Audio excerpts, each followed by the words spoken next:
Assalamualaikum warahmatullahi wabarakatuh.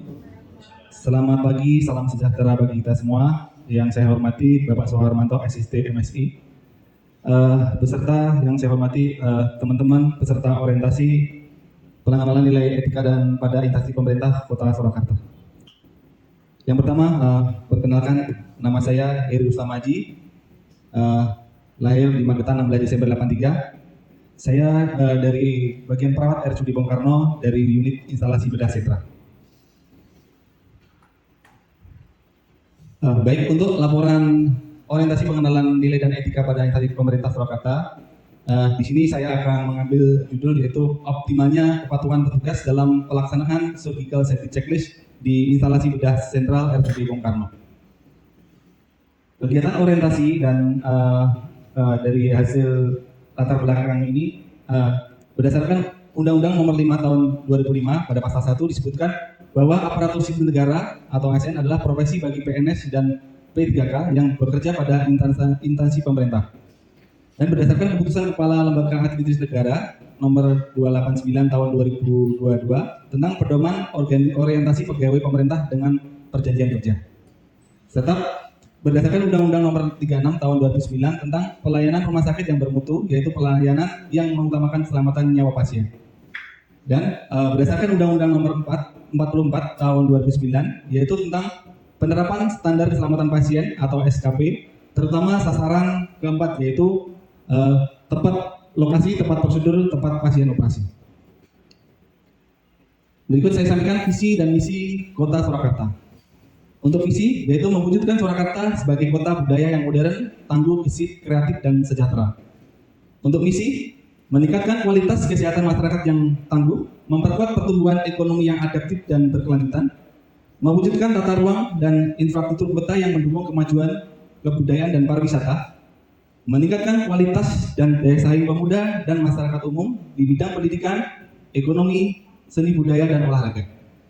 Mengembangkan tata kelola pemerintah dan pelayan publik yang gesit dan kolaboratif berdasarkan semangat gotong royong dan kebinekaan. Mewujudkan kemakmuran dan kesejahteraan bersama warga kota yang berkeadilan dan inklusif. Dan yang terakhir, mewujudkan kondusivitas daerah dan kerukunan antar umat beragama dalam tata kehidupan bermasyarakat yang saling menghormati. Berikutnya untuk visi misi Rumah Sakit RSUD Bung Karno, yaitu menjadikan rumah sakit dengan pelayanan paripurna berdasarkan semangat Bung Karno guna mewujudkan masyarakat yang waras tahun 2024. Dengan mengintegrasikan pada meningkatkan pelayanan paripurna yang bertumpu pada peningkatan mutu dan keselamatan pasien. Dan untuk meningkatkan kualitas sumber daya manusia yang wasis, disiplin, dan lurus dalam pengabdian serta ikhlas dalam pelayanan. Serta meningkatkan kualitas dan sarana dan prasarana, menyelenggarakan tata kelola organisasi yang efektif, efisien, yang berasas gotong royong dan kejujuran, serta meningkatkan kesejahteraan dan profesionalisme karyawan. Berikut saya sampaikan tentang rencana dan hasil kerja P3K. Rencana kerja tahunan. Nah, di sini identifikasi isu yang saya ambil ada 3. Yang pertama adalah belum optimalnya kepatuhan petugas dalam melaksanakan surgical safety checklist di instalasi bedah sentral. Belum optimalnya komunikasi terapeutik dalam pelayanan keperawatan pada pasien preoperatif di RSUD Bung Karno Kota Surakarta, serta belum optimalnya langkah-langkah cuci tangan steril di IPS RSUD Bung Karno Surakarta. Berdasarkan identifikasi isu ini dianalisis dengan metode USG, maka akan di skor dan hasil yang tertinggi adalah belum optimalnya kepatuhan petugas dalam melaksanakan surgical safety checklist di instalasi bedah sentral RSUD Bung Karno. Gagasan ini diangkat untuk optimalnya kepatuhan petugas dalam melaksanakan surgical safety checklist ya. Untuk matrik rencana hasil kegiatan, yang pertama adalah langkah awal identifikasi isu, yaitu melakukan observasi terhadap tindakan surgical safety checklist. Di sini untuk pengamat untuk mengikuti semua tindakan operasi baik elektif dan situ, dan akan dianalisa sejauh mana surgical safety checklist ini dilakukan. Yang kedua adalah merancang aktualisasi, yaitu membuat lembar observasi petugas dalam kepatuhan melakukan surgical safety checklist. Yang ketiga, membuat aktualisasi, yaitu melaksanakan asosiasi lembar observasi petugas dalam kepatuhan melakukan surgical safety checklist. Serta melaksanakan surgical safety checklist oleh petugas pada saat tindakan operasi. Dan yang terakhir adalah melakukan evaluasi dari monitoring evaluasi pelaksanaan surgical safety checklist.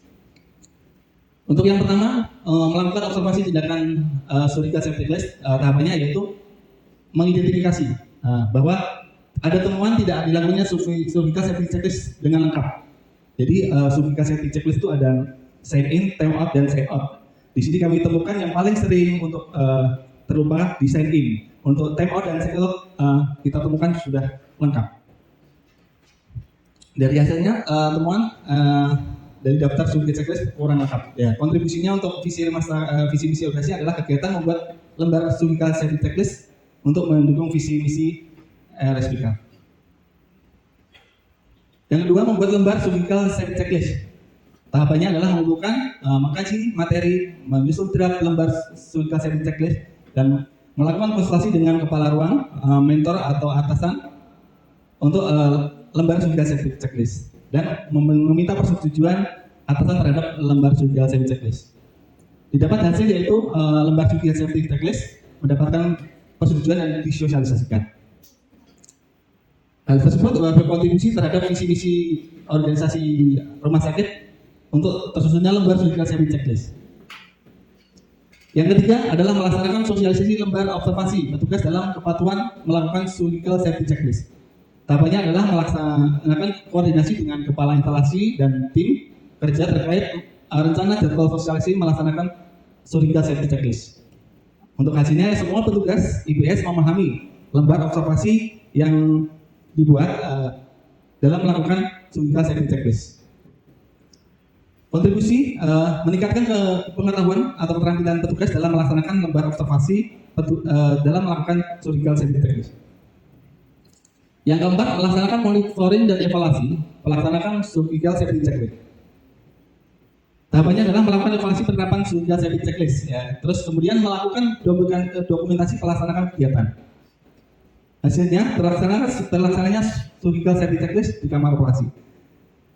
Kontribusi terhadap visi dan misi organisasi yaitu meningkatkan keterampilan petugas sehingga mampu meningkatkan pelaksanaan surgical safety checklist terhadap pelayanan yang diberikan.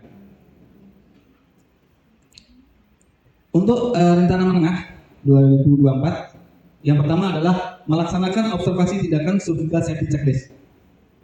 Yang kedua, membuat lembar observasi petugas dalam kepatuhan melakukan surgical safety checklist. Yang ketiga, melaksanakan sosialisasi lagi SPO yang dibuat untuk melaksanakan surgical safety checklist.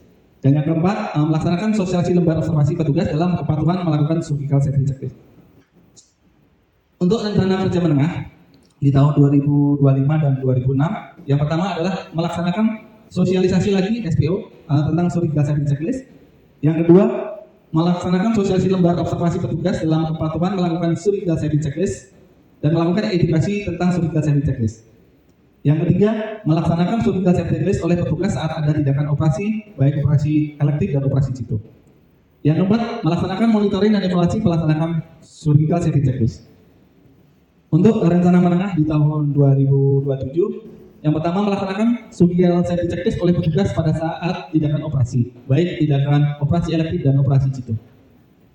Yang kedua, melaksanakan monitoring dan evaluasi pelaksanaan surgical safety checklist. Untuk rencana menengah tahun 2028, yang pertama melaksanakan surgical safety checklist oleh petugas saat ada tindakan operasi.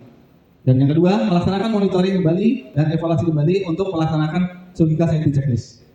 Dan diharapkan hasilnya terlaksana surgical safety checklist di kamar operasi demi untuk keselamatan pasien dan terlaksana pelayanan rumah sakit yang baik dan meningkatkan kesejahteraan pasien.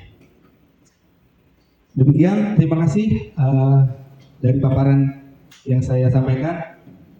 Mungkin nanti ada pertanyaan dari audien dan mentor, saya persilakan. Untuk sesi yang ketiga yaitu sesi tanya jawab. Adakah yang bertanya? Monggo saya sampaikan ke Pak. Terima kasih moderator atas waktu yang diberikan untuk Mas Haji, yaitu mengambil judul optimalnya pelaksanaan surgical safety checklist di instalasi bedah sentral RSUD Bung Karno, Kota Surakarta. Gitu ya Mas Haji ya? Oke. Ya. Mas Haji, saya mau tanya, berapa jumlah rata-rata operasi per bulan di IPS? Totalnya berapa? Kemudian dia dilakukan anestesi dengan regional anestesi berapa persen dan dengan general anestesi berapa persen? Gitu Mas Haji. Untuk tindakan operasi di RSUD Bung Karno, rata-rata per bulan untuk operasi elektif dan itu sekitar 250 pasien. Untuk tindakan general anestesi 30% dan regional anestesi 70% dari total. Oke, terima kasih ya. Jadi rata-rata per bulan 250 pasien dilakukan tindakan dengan regional anestesi atau skala anestesi sekitar 70% dan dengan general anestesi 30% gitu ya. Terima kasih atas penjelasannya.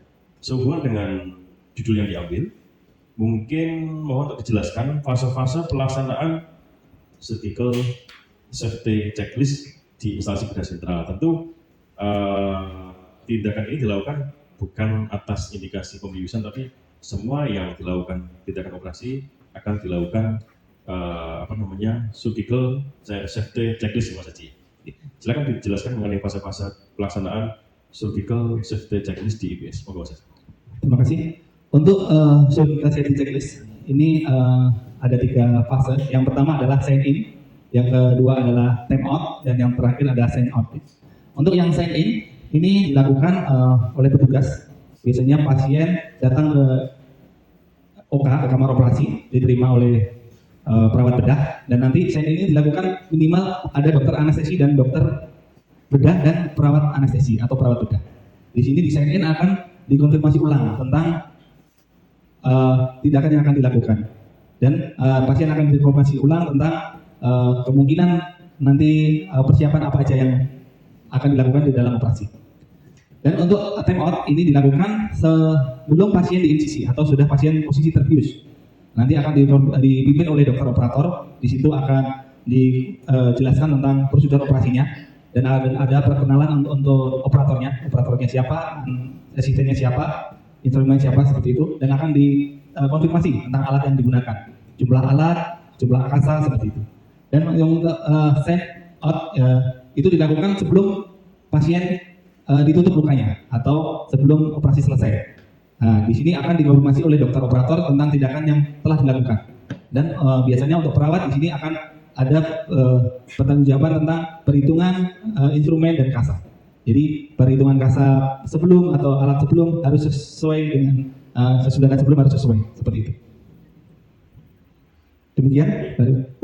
Oke, terima kasih atas penjelasannya. Jadi ada 3 fase nih ya, fase sign in, time out, dan sign out. Yang mana kalau menurut penjelasan Mas Haji tadi, ketiga fase ini semuanya penting. Kayaknya jika salah satu fase tidak dilakukan, tentu akan berefek terhadap keselamatan pasien di dalam dilakukan tindakan bedah. Gitu ya Mas Haji? Iya, betul. Dari saya cukup. Oke. Waktu saya kembalikan kepada moderator. Terima kasih Mas Haji. Untuk sesi keempat, yaitu kesimpulan dari Bapak Mentor. Oke, silakan. Terima kasih moderator untuk waktunya. Oke, dari hasil paparan Mas Haji dan diskusi, alhamdulillah untuk rencana aktualisasi sangat bagus, luar biasa. Saya berharap nanti bisa dilanjutkan dan dilaksanakan dengan baik, sehingga harapannya nanti bisa meningkatkan output, yaitu mutu dan keselamatan pasien. Juga pada kegiatan ini memberikan kontribusi pada visi Rumah Sakit Bung Karno, yaitu menjadi rumah sakit dengan pelayanan paripurna berdasarkan semangat perjuangan Bung Karno guna mewujudkan masyarakat yang waras tahun 2024. Begitu ya Mas Haji ya, silakan disiapkan semuanya sehingga rencana aktualisasi ini bisa dilaksanakan dengan baik. Terima kasih, itu dari saya kesimpulan. Selamat buat Mas Haji. Ya, disilakan untuk Saudara Haji untuk memberikan statement closing. Terima kasih atas waktu yang diberikan.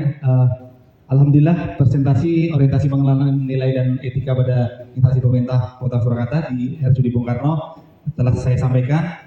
Terima kasih atas waktu kepada Bapak Mentor dan teman-teman semua audien. Saya cukupkan sekian dari saya. Wassalamualaikum warahmatullahi wabarakatuh.